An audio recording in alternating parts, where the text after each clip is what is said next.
اب دیکھیں نا، اگر حالات ٹھیک نہیں ہیں تو آپ نے کبھی جستجو کی ہے کہ حالات ٹھیک کیوں نہیں ہیں؟ نہ کبھی آپ کسی عالم کے پاس پوچھنے گئے، نہ آپ کبھی کسی پیر صاحب کے پاس پوچھنے گئے، نہ کبھی آپ نے قرآن پاک کھول کے دیکھا کہ حالات کیوں خراب ہیں، آسمان کیوں ناراض ہو گیا، زمین ہم سے کیوں روٹھ گئی ہے۔ گندم پیدا کرنے والا پاکستان چھٹا بڑا ملک ہے حضرت، لیکن آٹا نہیں مل رہا، بجلی کہاں چلی گئی، تیل کی قیمت کہاں چلی گئی، کوئی جستجو نہیں ہے۔ ٹی وی لگا کے بیٹھ جاتے ہیں اور اینکروں کی بونگیاں سنتے ہیں، جو پہلے ہی سارا پروگرام پلانٹڈ ہے، وہ پہلے ہی طے شدہ ہے، بھائی میں غصے چ آ جاؤں گا تو میں تیرے تے پانی دا گلاس روڑ داں گا، تو تو بھی منوں دو تین کو گالاں کٹ دیں، تو بعد چ کافی بہ کے کٹھے پیئیں گے، پاگل قوم ہے، پاگل بنا کے رکھو۔ یہی چل رہے ہیں تر کیا چل رہا، گھنٹہ گھنٹہ حضرت وہ بیٹھ کے لگیں گے، لیکن اصل بات کبھی آپ قرآن پاک سے پوچھو تو اصل بات تو 1 منٹ میں پہلے بیان ہو جاتی ہے کہ حالات کیوں اس طرح ہو گئے ہیں۔ اور قرآن کہتا ہے وَمَنْ أَعْرَضَ عَنْ ذِكْرِي فَإِنَّ لَهُ مَعِيشَةً ضَنْكَ، اور جو ہمارے ذکر سے منہ موڑے گا ہم اس کی معیشت کو تنگ کر دیں گے۔ سیانے بیٹھے ہو سارے جی، جس کی معیشت کو اللہ تنگ کر دیں اس کی معیشت کو ٹھیک کر سکتا ہے۔ میں ایک بات جو آپ نے بڑی کی ہے حضرت، میں نے بے تحاشا بار آپ کی زبان سے سنی، میں وہ بات آپ سے کرنی ہوں۔ اللہ حضرت کوئی نون league, P T I, people party پھڈا نہیں، ہمارا ان چیزوں سے کوئی تعلق نہیں ہے۔ ہم آپ کو ہمیشہ ایک ہی نظر سے دیکھتے ہیں، اور وہ کیا ہے؟ لا الہ الا اللہ محمد الرسول اللہ، ٹھیک ہے؟ ہم ان پھڈوں میں پڑ گئے تو ہم کام کیسے کریں گے بھائی؟ اس ہمارا دور دور تک بھائی ان چیزوں سے کوئی تعلق نہیں ہے۔ میں ویسے بات کرنے لگا ہوں جو میں نے آپ کی زبان سے بڑی بار سنی ہے، مثلا جی وہ فلاں ٹھیک کر لے گا، وہ ماہر معاشیات ہے، اس نے فلاں یونیورسٹی سے ڈگری لے رکھی ہے، وہ باہر سے پڑھا ہوا ہے، اس نے باہر جاب بھی کی ہے، وہ ٹھیک کر لے گا۔ میں کہتا ہوں پاکستان والے وہ اسد عمر چھڈ کے کوئی سپر ڈوپر اسد عمر بھی لے آؤ، یہ معیشت وہ دیکھو بھی نہیں ٹھیک ہونی۔ کیوں؟ کیونکہ جس کی معیشت اللہ تنگ کر دیں اسد عمر ادھر کیا کرے گا؟ قرآن ہے نا، میں نے کون سی میر تقی میر کی غزل پڑھی ہے، یا میں نے آپ کو کوئی قوالی سنائی ہے؟ میں نے قرآن پڑھا ہے، سورۃ طٰ ہے۔ وَمَنْ أَعْرَضَ عَنْ ذِكْرِي فَإِنَّ لَهُ مَعِيشَةً ضَنْكَ، اور جو ہمارے ذکر سے منہ موڑے گا ہم اس کی معیشت کو تنگ کر دیں گے۔ ادھر اسحاق ڈار کیا کرے گا حضرت؟ اب جو مرضی اٹھا کے لیں، کسی سے کچھ بھی نہیں ہوگا حضرت، جو کرنا ہے وہ آپ نے کرنا ہے، وہ میں نے کرنا ہے۔ اور میں اس کو آپ کے لیے بڑا آسان کر دیتا ہوں، معیشت کا دروازہ بند ہے، سارے پریشان ہیں، دروازہ کھل نہیں رہا ہے۔ اور کھل کیوں نہیں رہا؟ کیونکہ جو تیری اور میری چابی ہے اس میں دندے نہیں ہیں، اس میں تجھے دندے ڈالنے پڑیں گے، تیرے دندے نہیں، دندے ڈلیں گے تالا کھل جائے گا۔ ایک دندہ اپنی چابی میں فجر کا ڈال ہے، حضرت ساڑی چابی فجر دا دندہ کوئی بھی نہیں۔ ایک دندہ ظہر کا ڈال ہے ہماری چابی میں، ظہر کا دندہ۔ ایک دندہ عصر کا ڈال، ایک دندہ مغرب کا ڈال، ایک دندہ عشاء کا ڈال، ایک دندہ تلاوت قرآن کریم کا ڈال، ایک دندہ ذکر الہی کا ڈال، ایک دندہ درود پاک کا ڈال۔ 8 دندے اپنی چابی میں ڈال اور کھول دروازہ۔ اس کے بغیر نہ اسد عمر سے کھلنا ہے، نہ اسحاق ڈار سے کھلنا ہے، کوئی کچھ بھی نہیں کر سکے گا، کسی سے کچھ نہیں ہوگا۔ اس لیے حضرت یہ کھولو اپنے جو منہ کو جن نے تالے لگا رکھے نا، کھولو تالے اور رج رج کے حضرت اللہ اور اللہ کے رسول پاک کا ذکر کرو، رج رج کے حضرت ذکر کرو۔ اب دیکھو نا، چلو میں ذرا آسان کر دیتا ہوں آپ کے ذوق کے لیے۔ ادھر قرآن کہہ رہا ہے ایسی معیشت تباہ کریں گے، خراب، اور ادھر پھر میاں محمد بخش صاحب کہہ رہے ہیں، آپ فرماتے ہیں اول حمد ثنا الہی، اول حمد ثنا الہی، تے جو مالک ہر دا اس دا نام پکارن والا کسے میدان نہیں ہردا۔ ہم اس لیے ہار گئے ہیں، ہم نے اس کا نام پکارنا چھوڑ دیا، ہم اس لیے ہار گئے ہیں۔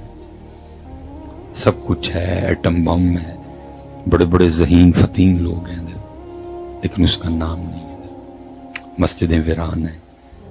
اب ہمارے گھروں میں قرآن پاک نہیں کھلتا تھا. یہ تصویر ہم نے سمجھا صرف مولویاں تو پیراں لئی آئی, چھوڑ دیا ہم نے اس کو. تو پھر کیا ہوا؟ میاں صاحب نے بڑے بڑے کمال سکون لکھے, لیکن اسی سے چسکے ہی لینے ہیں, اندر نہیں ہم نے اترن دیا کچھ بھی. دیکھو نا پھر آگے میاں صاحب کیا کہتے ہیں. اب فرماتے ہیں جے او بیلی سب جگ بیلی. ساڈا کیوں نہیں بلا ان کو بیلی؟ کیونکہ وہ نہیں بیلی. ساڈا اس لیے کوئی بیلی نہیں, کوئی پرسان حال نہیں ہے. 160 ارب ڈالر ہم نے قرضہ دینا ہے. سڑکیں گروی ہیں, ایئرپورٹ گروی ہیں, موٹر وے گروی ہیں, ادارے بک چکے ہیں. باہر کے اخباروں میں جی سرخیاں لگ رہی ہیں پاکستان برائے فروخت. کیوں بلا ہے؟ وہ بیلی نہیں ہے. ہم نے اس کا نام لینا چھوڑ دیا, ہم اسے بھول گئے, ہم نے درود پاک پڑھنا چھوڑ دیا. تو میاں صاحب نے کیا, جے او بیلی سب جگ بیلی تے ان بیلی وی بیلی ہے. اتوں ہونا اسد عمر, اسحاق ڈار, نواز شریف, بلاول, عمران خان, مریم نواز, میں کھول کے نہ لیں گے. میری قوم تباہی کے دہانے پہ کھڑی ہے, میں ہوں بھی بندہ چولا پہ مار. کوئی نہیں, جڑی گولی ساڈے نصیباں جو کھا لیں گے چپ کر کے. کہ میری قوم تباہی کے دہانے پہ کھڑی ہے, کسے کو کک نہیں جیونا جنہیں دیر اس ذات میں نہیں چاہنا. اس کو راضی کرو ادھر, اس کو. میں تو جی ترلا ہی پا سکتی, میں تو اپنے نعت خانہ میں کہنا یار خدا دا واسطہ جی ہر نعت خان آخری کلام ہے ہی پڑھو تاکہ قوم کو کچھ شعور آئے. کیا جا زندگی مدینے سے جھونکے ہوا کے لا, شاید حضور ہم سے خفا ہیں منا کے لا. بڑا تسی انہوں نے سناوا چھڑیا ہے جی جہنم میں کیا میرا سایہ بھی نہ جائے گا. ہوں انہوں نے بھی سناوا ناراض نے. زندگی جا مدینے سے جھونکے ہوا کے لا, ہم غم زدوں کے واسطے مجدے شفا کے لا. کچھ ہم بھی اپنا چہرہ باطن سنوار لیں, بو بکر سے کچھ زاویے عشق و وفا کے لا. دنیا تاریک مسلمان پہ ہو گئی, فاروق کے زمانے کے نقشے اٹھا کے لا. محروم کر دیا ہمیں جن سے نگاہ نے, عثمان سے وہ زاویے شرم و حیا کے لا. مغرب میں مارا مارا نہ پھر گدا علم, دروازہ علی سے خیرات جا کے لا. باطل سے دب رہی ہے پھر امت رسول کی, باطل سے دب رہی ہے پھر امت رسول کی. منظر ذرا حسین سے کربو بلا کے لا. درکار ہے دعا میں اگر تجھ کو عاجزی, تو زین العابدین سے فکر دعا کے لا. اور گڑ گڑا کے سونے محمد کے پاؤں پڑھ, اور جا جلد رحمت حق کو بلا کے. ہر نعت خان صحیح رہتا ہے پڑھنے, شاید انہیں کوئی شعور آ جائے کہ وہ ناراض ہے, وہ ناراض ہے. جا زندگی مدینے سے جھونکے ہوا کے, شاید حضور ہم سے خفا ہیں منا کے لا. سب ٹھیک ہو جائے گا, لیکن پہلے جے او بیلی سب جگ بیلی تیان بیلی بیلی. یہ میرے ایک دوست ہیں, انہوں نے ماشاءاللہ پی ایچ ڈی اپنی مکمل کی, اور ان کا موضوع تھا سیف الملوک حضرت, اس پہ انہوں نے تحقیق کی.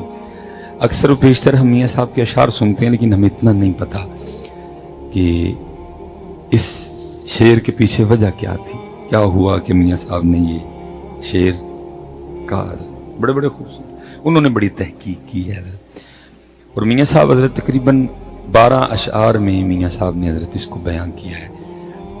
تو 12 تو خیر نہیں مکمل پڑھے جا سکتے, اچھا خاصا وقت لگے گا. میں 11 کا مفہوم بیان کر دیتا ہوں اور آخری شعر پڑھ دوں گا. میاں صاحب لکھتے ہیں کہ جی وہ کسی درخت کے نیچے بیٹھے تھے میاں صاحب, اور اللہ کے ذکر میں مشغول تھے.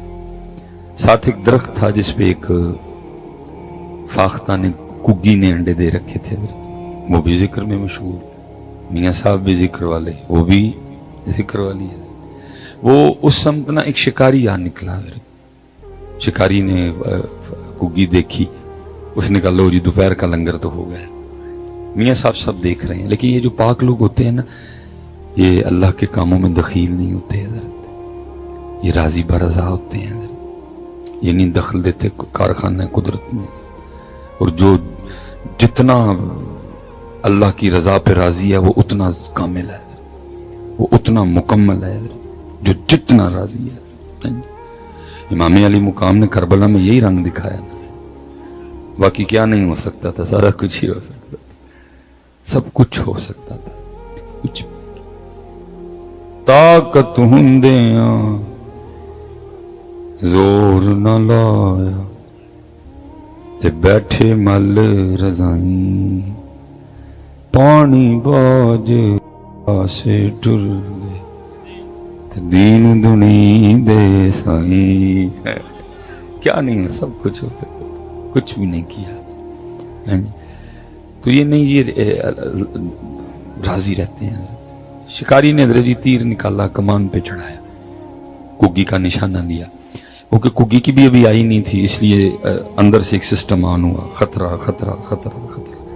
گگی نے شکاری دیکھا, اس نے اڑان بھری اور درخت سے باہر جب اڑ کے تھوڑا سا اوپر گئی نا, تو اوپر دیکھا تو ایک باز بھی چکر کاٹ رہا تھا. وہ نظر اس کی بھی گگی پہ کہ جب یہ دانہ لینے نکلے تو میں اس پہ جھپٹوں گا, اور جھپٹا بھی وہ, لیکن کیونکہ ابھی زیادہ اوپر نہیں گئی تھی اس لیے درخت میں واپس. یہ میاں صاحب کے اشعار کا ترجمہ ہے. اور آ کے وہ کیا جو آپ نے اور میں نے چھوڑ دیا, اپنے اللہ کو پکارا اور عرض کرتی ہے رب کریم سنیں جو چاہیں کر سکنا ہے. آگے سے جواب آتا ہے گگیے کی چانی ہے ساڑھے. پھر گگی رب کریم دو موتاں پھس گئیاں, جو اڈاں تے باز اتھوں مرا, نہ اڈاں تے شکاری اتھوں مرا. عرضی ہے وے انہاں دو موتاں جو بچا سکنا ہے. پھر جواب آتا ہے گگیے یہ دو موتاں کی شے نے, سارا زمانہ بھی مارن آ جائے, جیسی بچانا ہوئے تو اسی بچا لینے. سارا زمانہ مارن آئے اسی بچانا ہوئے تو اسی بچا لیں, کیونکہ وما تشاؤون الا ان یشاء اللہ رب العالمین فعال لما یرید یفعل اللہ ما یشاء بیدک الخیر انک علی کل شیء قدیر تولج اللیل فی النہار وتولج النہار فی اللیل وتخرج الحی من المیت وتخرج المیت من الحی. دو کی تو ایک ساڑھے رنگ کھلو گے, کیونکہ جم کے کھلو گے. شکاری بڑا حیران ہوا, اس نے کہا اچھی خاصی اڑی تھی پھر آگے. اس نے خیال کیا لگتا ہے اس کو اس کی موت لے آئی ہے, لیکن اس کو اتنا نہیں پتا تھا کہ موت اس کی نہیں, موت میری آئی ہے. کیونکہ کوئی لاکھ برا چاہے تو کیا ہوتا ہے, وہی ہوتا ہے جو منظور خدا ہوتا ہے. کیونکہ جم کے کھلو گے. تیر تو پہلے چڑھا ہوا تھا جی, صرف اٹھایا, اس کا نشانہ لیا. غصہ بھی تھا شکاری کو, پورے غصے سے اس نے تند کھینچی ہے اور گگی کا نشانہ لے کے اس نے تیر چھوڑ دیا. تیر چلے یا گن سے فائر ہوا حضرت, کچھ دیر گولی نے نلی میں گزارنی ہے, اور اگر تیر بھی چلے تو تیر نے کچھ وقت کمان میں گزارنا ہے. وہی وقت حضرت جو نکلتے نکلتے تیر نے کمان میں گزار. اللہ وہ انتہائی قلیل وقت ہے حضرت. حکم الہی سے لکھا ہے کہ ایک سانپ نے آ کے نا شکاری کے پاؤں پر ڈسا. جب اس نے ڈنک مارا نا, ڈسا, تو ظاہر ہے درد ہوئی, اور درد ہونے کی وجہ سے نا حضرت وجود میں جھٹکے کی کیفیت بنی. اور وہ تیر جو گگی کے نشانے پہ تھا, جھٹکا لگنے سے نا درد جو ہوئی تو ہاتھ اوپر کو ہو گیا, وہ تیر اوپر نکلا اور سیدھا جا کے باز کو لگا. وہ تیر لگنے سے مر گیا, وہ سانپ کے ڈسنے سے مر گیا. گگی اتھے کھلوتی. میاں صاحب بیٹھے دیکھ رہے ہیں. پھر 12واں اور آخری شعر لکھا میاں صاحب نے. کیا کہتے ہیں میاں صاحب؟ فرماتے ہیں گگی رہی اتھاں کھلوتی. کہتے جی ہر 35 کلومیٹر کے بعد بولی چینج ہوتی ہے. میں اگر اپنا سیال کوٹی لے اگر آپ کو ویڈیو یہ اچھی لگی ہو تو ہمارے چینل کو لائک اور سبسکرائب ضرور کریں ہمارے اس ویڈیو